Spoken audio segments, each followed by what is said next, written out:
Students अस्सलाम वालेकुम वरहमतुल्लाहि वबरकातुहू। बेटा, आज का जो हमारा टॉपिक है या वी कैन से दैट जो हमारा लर्निंग ऑब्जेक्टिव है that is the symbols used to represent elements. अब बेटा अप्रोक्सीमेटली जब हम आज की बात कर रहे हैं, हमारे इस यूनिवर्स में 118 एलिमेंट्स आर प्रेजेंट।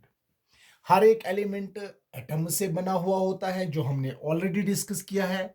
अब यही एटम्स कंबाइन होके डिफरेंट मॉलिक्यूल्स बनते हैं।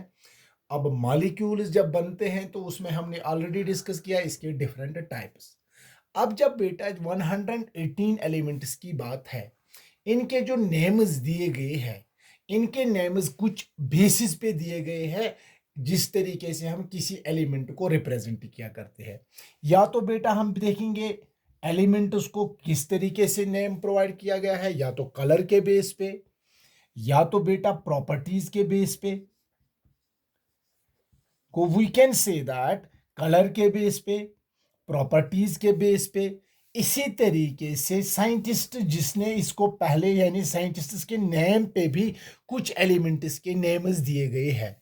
इसी तरीके से प्रॉपर्टीज के बेस पे, साइंटिस्ट के बेस पे, और इस तरीके से कुछ ऐसे भी एलिमेंट्स थे जिनको प्लेसेस के बेस पे, जहां पे उसको पहले डिस्कवर किया गया है उस बेस पे उसको नाम दिया गया है। जैसे हम आज के ज़माने में देखते हैं मॉडर्न पीरियडिक टेबल में गोल्ड को कलर के बेस पे, कार्बन या बाकी जो ऑक्सीजन है इनको प्रॉपर्टीज के बेस पे। इसी तरीके से रदरफोर्डियम एक एलिमेंट है हमारे मॉडर्न पीरियडिक टेबल में जिसको रदरफोर्ड ने डिस्कवर किया, तो ये उसको अपने नाम पे उसने उसने उसको नाम प्रोवाइड किया गया है। इसी तरीके से जो क्यूप्रस है, कॉपर है, उसको प्लेस के बेस पे। तो इस तरीके से हर एक एलिमेंट को एक नेम दिया गया है। अब इस तरीके से जो international union of pure applied chemistry, इन्होंने हर एक एलिमेंट को शॉर्ट फॉर्म में रिप्रेजेंट किया जिनको हम सिंबल्स कहते हैं। आज के ज़माने में हम पीरियोडिक टेबल को देखते हैं। पीरियोडिक टेबल में हर एक एलिमेंट को एक शॉर्ट फॉर्म में एक सिंबल में रिप्रेजेंट किया गया है। अब जो ये सिंबल्स दिए गए हैं, इसमें बेटा बहुत सारे साइंटिस्ट्स आ गए। इस आईयूपीसी का नाम है that is international union of pure applied chemistry. एक कांग्रेस है, एक कॉन्फ्रेंस है साइंस की। और इन्होंने जो नेम्स दिए गए हैं हर एक एलिमेंट को जो रिप्रेजेंट किया गया है, पहला जो हमारे पास जो सिस्टम था हर एक एलिमेंट को रिप्रेजेंट करने के लिए, उसको सिंबल्स देने के लिए पहले हमारे पास डाल्टन सिंबॉलिक सिस्टम आया था। यानी डाल्टन ने हर एक एलिमेंट को सिंबल्स के जरिए रिप्रेजेंट, बट इसने जो डाल्टन आया था इसने कुछ डायग्राम्स के जरिए हर एक एलिमेंट को रिप्रेजेंट किया। जैसे हम देखते हैं बेटा, ऑलरेडी आपके बुक में है, अगर आप देखोगे बेटा हाइड्रोजन को रिप्रेजेंट इसने ऐसे बेटा किया। गो अगर हम देखेंगे हाइड्रोजन को इसने कुछ डायग्राम्स के जरिए उन्होंने डाल्टन ने हर एक एलिमेंट को रिप्रेजेंट किया। जैसे हम बेटा हाइड्रोजन को इस तरीके से इसने रिप्रेजेंट किया, ऑक्सीजन को बेटा इसने ऐसे रिप्रेजेंट किया।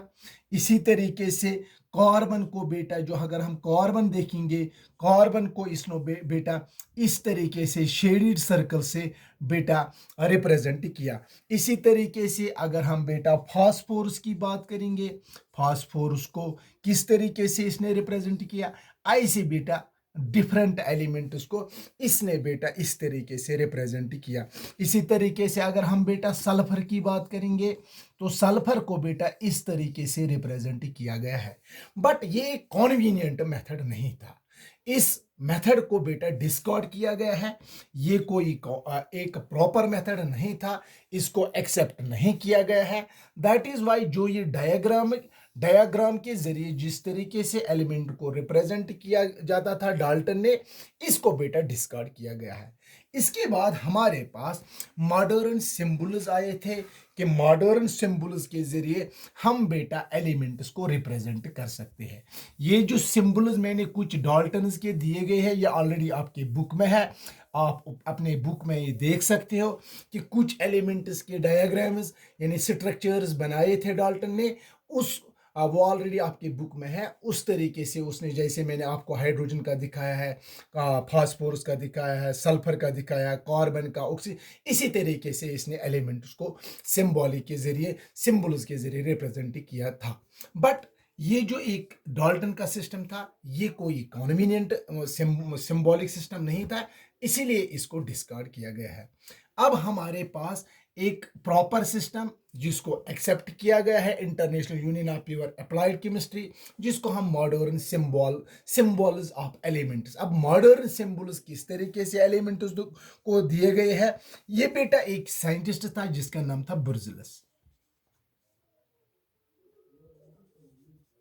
जो बिर्जल्स था, इसने सजेशंस दिए how we can represent the elements in short form. अब बेटा इसने भी कुछ पॉइंट्स दिए थे कि हम किस तरीके से एलिमेंट्स को रिप्रेजेंट कर सकते हैं। इसने कहा कि अगर बेटा बहुत सारे ऐसे एलिमेंट्स हैं जिनका जो पहला लेटर है, यानी फॉर एग्जांपल अगर हम यहां पे हाइड्रोजन लिखेंगे हाइड्रोजन, अगर हम यहां पे लिखेंगे कार्बन, अगर हम यहां पे लिखेंगे बेटा ऑक्सीजन, इस तरीके से जो मॉडर्न सिंबॉलिक सिस्टम आया था, इन्होंने क्या कहा था कि जो पहला लेटर है एलिमेंट का, जो नेमिंग पहला लेटर जो है, that is used as a symbol. For example hydrogen starts from H, तो that is why hydrogen is represented by H. इसी तरीके से अगर हम बेटा ऑक्सीजन की बात करेंगे, oxygen is represented by O, go because, क्योंकि ऑक्सीजन किससे स्टार्ट होता है, जो ऑक्सीजन नेमिंग लेटर है ये ओ से स्टार्ट होता है, इसीलिए ऑक्सीजन का सिंबल ओ रखा गया है। इसी तरीके से कार्बन का सिंबल सी रखा गया है। ये हम आज के ज़माने में आपके पास ऑलरेडी आपके बुक पे मॉडर्न पीरियोडिक टेबल है, हर एक एलिमेंट को रिप्रेजेंट किया गया है। जो मॉडर्न सिंबॉलिक सिस्टम था, इसने क्या कहा था, जो नेमिंग लेटर होता है, नेमिंग जो पहला लेटर है, that is used as symbol. For example hydrogen starts from H, H is used for symbol for hydrogen. इसी तरीके से कार्बन सी से स्टार्ट होता है, तो इसको सी से रिप्रेजेंट किया गया। ऑक्सीजन ओ से स्टार्ट होता है, इसको ओ से रिप्रेजेंट किया गया है। बट सेकेंड पॉइंट आपको यहां पे ये भी याद रखना है, जब भी किसी वक्त भी आप किसी एलिमेंट का सिंबल रखोगे, उसको रिप्रेजेंट करोगे, हमेशा उसका सिंबल कैपिटल केस यानी अपर केस में, कैपिटल लेटर में उसको राइट डाउन किया जाता है। अब बेटा कुछ ऐसे भी एलिमेंट्स थे, वो ऐसे एलिमेंट्स थे जो सेम लेटर से स्टार्ट होते थे, जैसे कार्बन, इसी तरीके से हम लिखेंगे यहाँ पे कैल्शियम, इसी तरीके से हम लिखेंगे बेटा कोबाल्ट। तो दैट मीन्स ऐसे भी कुछ एलिमेंट्स थे जिनका पहला लेटर सेम होता था। अब पहला लेटर सेम होता था, तो दैट मीन्स पहला लेटर अगर फॉर एग्जांपल कार्बन सी से रिप्रेजेंट किया जाता है, इसी तरीके से कैल्शियम भी सी से रिप्रेजेंट किया जाता है, या कोबाल्ट। बट इसने क्या कहा, जो सेकंड सिस्टम था, अगर सेम लेटर से कोई भी एलिमेंट का जो नेम है ये सेम लेटर से, तो that is why first and second letter को यूज किया जाता था। फर्स्ट एंड सेकंड, जैसे कैल्शियम का सिंबल सी ए रखा गया है, तो ताकि हम बेटा डिफरेंशिएट कर सकते हैं, कार्बन का जो सिंबल है इट इज सी, अगर कैल्शियम है इसका भी सी रखेंगे, वी कैन नॉट डिफरेंशिएट, तो दैट इज व्हाई इसका सी ए रखा गया है। इसी तरीके से कोबाल्ट का सी ओ रखा गया है। तो इसका मतलब है, पहला आपको ये याद रखना है, एलिमेंट का जो पहला लेटर है that is used as symbol. ये बहुत सारे एलिमेंट्स अगर सेम लेटर से स्टार्ट होते थे, तो that means first letter for example carbon C से। अब इसी तरीके से कैल्शियम भी सी से स्टार्ट होता था, इसका जो पहला लेटर है वो सी है, बट इसको सेकंड वाला लेटर यूज किया जाता है। ऐसे भी कुछ एलिमेंट्स हैं जिसको फर्स्ट एंड थर्ड लेटर, जैसे क्लोरीन, तो दैट मीन्स ऐसे भी बेटा हमारे पास एलिमेंट्स को रिप्रेजेंट किया जाता है। बट ये बेटा बहुत सारे एलिमेंट्स को ऐसे ही रिप्रेजेंट किया गया है, that is first letter and कभी कभार फर्स्ट एंड सेकंड लेटर, या कभी कभार फर्स्ट एंड लास्ट लेटर, कभी कभार ऐसे भी एलिमेंट को first and second letter, first and third letter को यूज किया।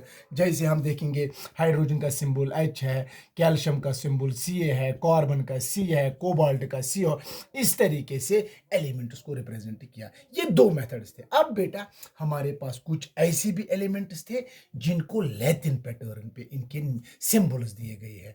जैसे अगर आपको कोई कहेगा what is the symbol of sodium, sodium का अगर हम सिंबल देखेंगे तो सोडियम जो है it is actually Latin word which means नाट्रियम।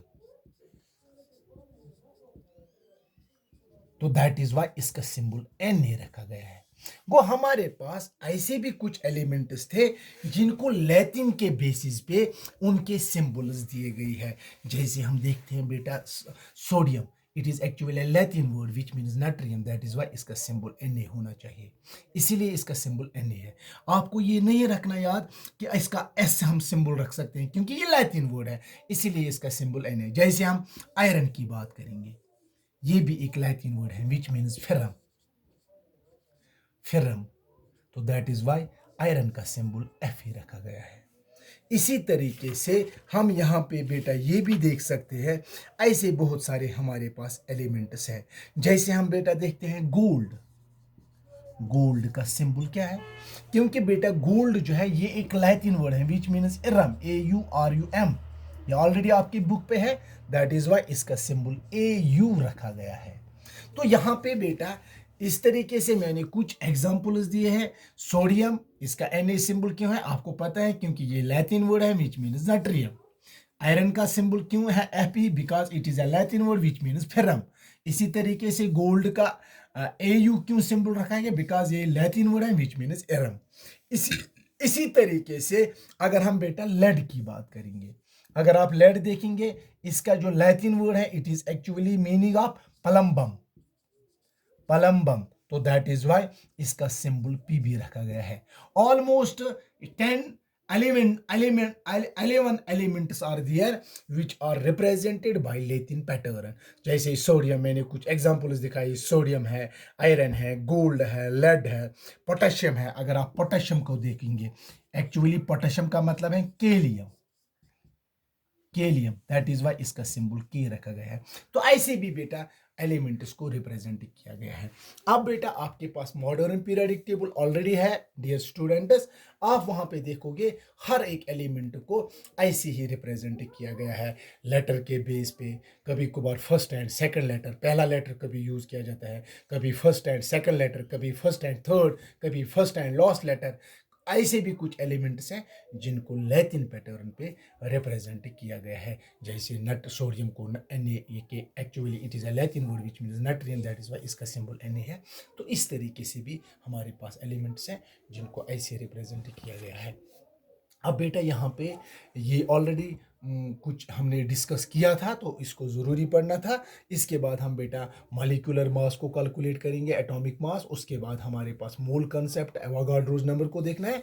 Almost ये यूनिट भी हमारे पास, इसमें अब कुछ टॉपिक्स रह गए जिनको हम बेटा इंशाल्लाह आने वाले वीक में हम इसको कंप्लीट करेंगे। उसके बाद आपका ऑलरेडी मैंने आपके साथ डिस्कस किया है कि आपका एक टेस्ट होगा, वो ऑलरेडी आपके साथ मैंने डिस्कस किया है। तो उसमें आप 2 यूनिट्स को प्रिपेयर करोगे, ये आपका तीसरा यूनिट है। तो यहाँ पे मैंने बेटा एक होम असाइनमेंट भी रखा है, जो हमने लास्ट डे जो हमारा वीडियो था उसमें हमने बेटा आयनिक कंपाउंड्स की बात की और आयनिक कंपाउंड्स की प्रॉपर्टीज़ की बात की। वो आप मुझे बेटा वो आपका असाइनमेंट है। Dear students, thank you, have a nice day.